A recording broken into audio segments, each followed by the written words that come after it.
सध्या देशाच्या राजकीय वर्तुळात फक्त एकाच गोष्टीची चर्चा सुरू आहे आणि ती म्हणजे तमिळनाडूत आलेला राजकीय भूकंप. 4 मे रोजी विधानसभा निवडणुकीचे निकाल समोर आले आणि राजकारणाची सगळी गणितं अक्षरशः एका रात्रीत बदलली. आजच्या या सविस्तर विश्लेषणात आपण काँग्रेस पक्षाने खेळलेल्या एका अत्यंत अनपेक्षित आणि धाडसी खेळीवर प्रकाश टाकणार आहोत, ज्याने सगळ्यांनाच आश्चर्याचा धक्का दिला आहे. पुढच्या काही मिनिटांत आपण या संपूर्ण प्रकरणाचे 4 मुख्य पैलू समजून घेणार आहोत.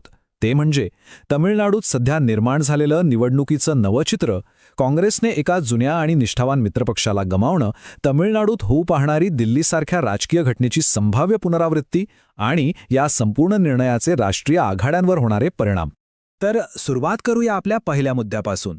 4 मेच्या निकालानंतर तमिळनाडूत नेमकं काय घडलंय आणि सत्तेचा हा नवा डाव कसा मांडला गेलाय ते आधी समजून घेऊया. इथला आकड्यांचा खेळ अगदी सोपा पण अत्यंत रंजक आहे.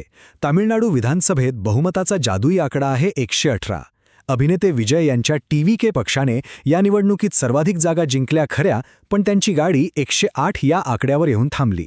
म्हणजेच सत्तेच्या चाव्या हातात घेण्यासाठी त्यांना अगदी अचूक 10 आणखी आमदारांच्या पाठिंब्याची नितांत आवश्यकता होती.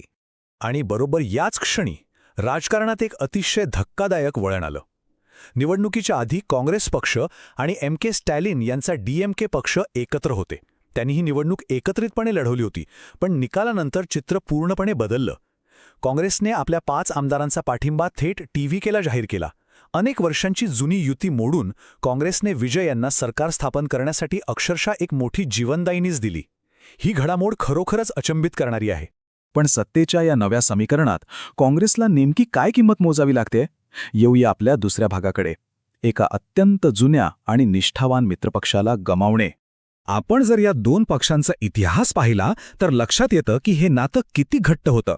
2004 मध्ये केंद्रातील UPA सरकारला DMKचा भक्कम पाठिंबा होता. 2013 मध्ये श्रीलंकन तमिळ मुद्द्यावरून त्यांच्यात काही काळ दुरावा नक्कीच निर्माण झाला, पण 2016 मध्ये ते पुन्हा एकत्र आले. आणि नुकतंच 2023 मध्ये जेव्हा राष्ट्रीय पातळीवर इंडिया आघाडीची स्थापना झाली, तेव्हाही हे दोन्ही पक्ष अगदी खांद्याला खांदा लावून उभे होते. अनेक दशकांपासून त्यांचं राजकीय अस्तित्व एकमेकांशी जोडलेलं होतं.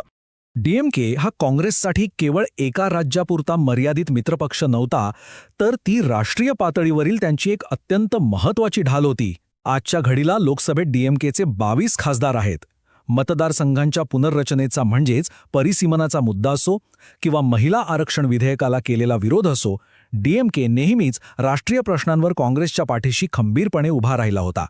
पण आता या नव्या राजकीय फुटीचे थेट पडसाद देशाच्या संसदेतही दिसू लागले आहेत. DMKच्या खासदार कनिमोळ यांनी थेट लोकसभा अध्यक्ष ओम बिर्ला यांना एक पत्र लिहून संसदेतील आपली आसन व्यवस्था बदलण्याची अधिकृत विनंती केली आहे.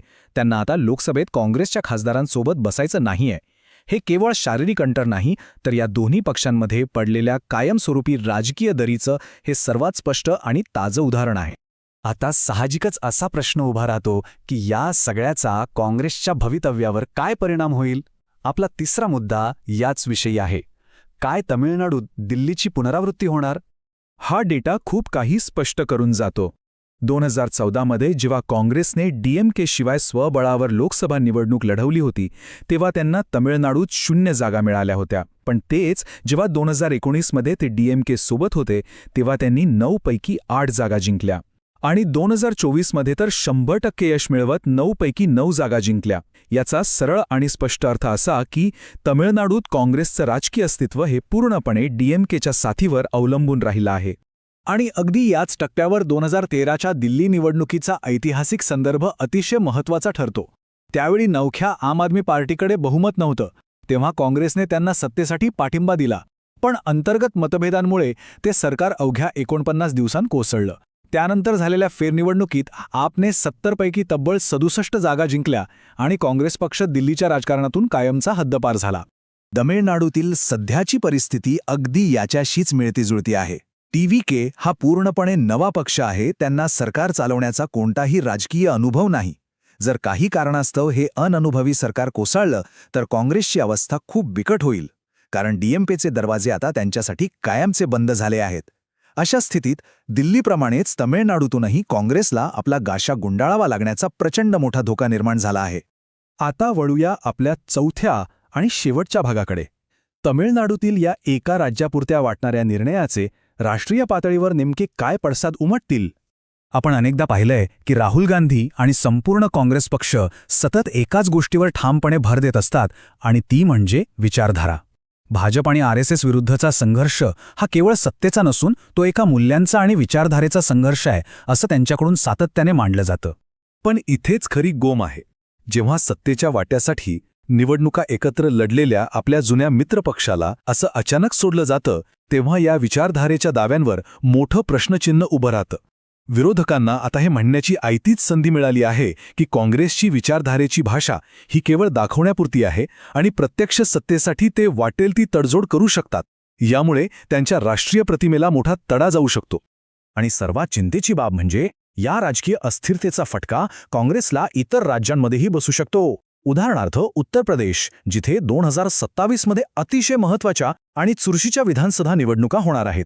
तमिळनाडूतील हे अनपेक्षित चित्र पाहून अखिलेश यादव यांच्यासारखे अत्यंत महत्त्वाचे प्रादेशिक मित्रपक्ष आता काँग्रेससोबत आघाडी करण्यापूर्वी नक्कीच दोनदा विचार करतील.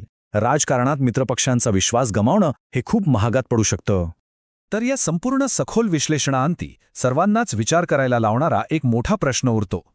तमिळनाडूमधील अल्पकालीन सत्तेच्या मोहासाठी काँग्रेसने राष्ट्रीय पातळीवरील आपल्या मित्रपक्षांचा विश्वास आणि आपल्याच विचारधारेचा पाया धोक्यात घालणं खरोखरच योग्य आहे का?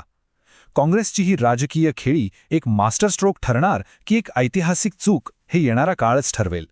आजच्या या विश्लेषणात आपण इथेच थांबूया.